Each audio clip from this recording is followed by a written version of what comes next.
Okay guys, I'm back again. I wanted to update you on what those trucks went for. So we're gonna go ahead and take a look here. I'm astounded by this. So let's take a look. That white truck that I liked the most went for $141,000.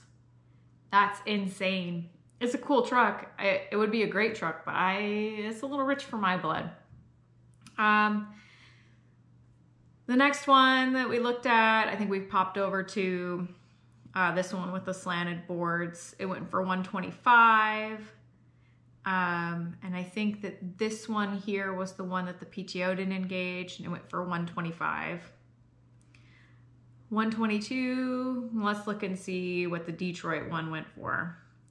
Oh, okay, so it went for $35,000. I mean, it's probably more than what I would have spent on that one, but that one's the closest one to what's reasonable for sure. I still can't believe this truck here,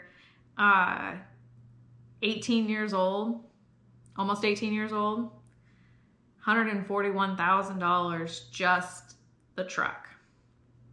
That's absolutely crazy. But I guess it proves how crazy the market is right now when you can get $140,000 for a truck that probably shouldn't have gone for more than 70 or 80.